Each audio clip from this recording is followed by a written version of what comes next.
सुप्रभात बच्चों। आज हम कक्षा 7 में हिंदी पाठ्य पुस्तक बसंत भाग 2 के अध्याय 1 का अध्ययन करेंगे। यह कविता है जिसका शीर्षक है हम पंछी उन्मुक्त गगन की। इसके कवि है शिव मंगल सिंह सुमन।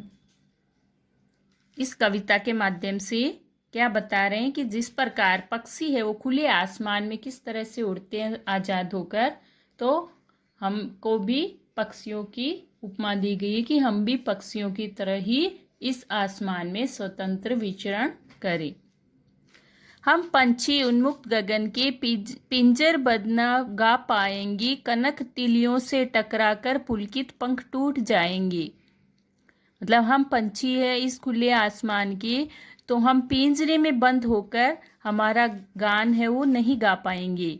कनक तिलियों से टकराकर पुलकित पंख टूट जाएंगे। इन जो पिंजरे की जो तिलियां है इनसे टूटकर हमारे पंख है वो टूट जाएंगे।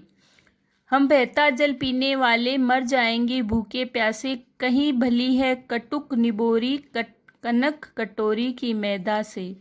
मतलब हम जो बहता हुआ जल है उसका पानी पीने वाले हैं, तो हम पिंजरे में अगर बंद हो जाएंगे, कैद हो जाएंगे, तो हम भूख और प्यास से मर जाएंगे। कहाँ भली है हमें, मतलब जो नीम की निम्बोरी है कड़वी है वो भी हमें खुले आसमान में वो भी अच्छी लगती है। स्वर्ण श्रृंखला के बंधन में अपनी गति उड़ान सब भूले, बस सपनों में देख रहे हैं तरु की फुनगी पर के झूले। स्वर्ण श्रृंखला के बंधन में अपनी गति उड़ान सब भूल जाते हैं। स्वर्ण श्रृंखला के बंधन में हम अपनी गति और उड़ान सब भूल जाते हैं, बस सपनों में ही देख रहे हैं तरु की फुनगी पर के झूले। मतलब जो पेड़ की जो फुनगियां है, जो टहनियां है, उस जो झूले खा खा के देखते हैं उसके फिर हम सपने लेते हैं। ऐसे थे अरमान की उड़ते नीले नभ की सीमा पाने, लाल किरण सी चोंच खोलकर चुगते तारक अनार के दाने। मतलब ऐसे अरमान की उड़ते कि नीले नभ की सीमा पाने, हम ऐसे उड़ते कि इस आसमान की सीमा हमें कहीं मिल जाए। लाल किरण सी चोंच खोलकर, हमारी चोंच है वो लाल किरण की भांति है, उसको खोलकर हम यहाँ पे अनार के दाने चुगते।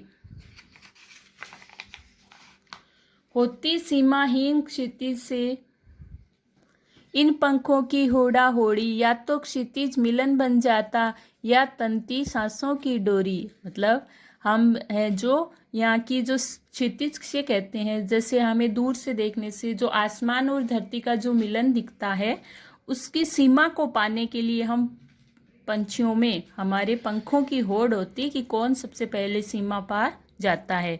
या तो क्षितिज मिलन बन जाता या तनिक सांसों की डोरी, तंती सांसों की डोरी, या हमारी सांस है वो फूलने लग जाती या फिर किनारा मिल जाता।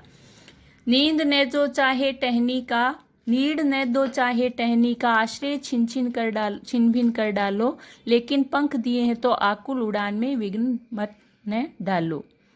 मतलब नीड यानी घोंसला चाहे मत दो टहनी का हमें, लेकिन हमारा आश्रय, हमारा जो घोंसला है घर है उसको चाहे तोड़ डालो, लेकिन पंख दिए हैं तो हमारे उड़ने में हमारे विघ्न मत डालो, बाधा मत डालो, हमें आज़ाद होकर उड़ने दो।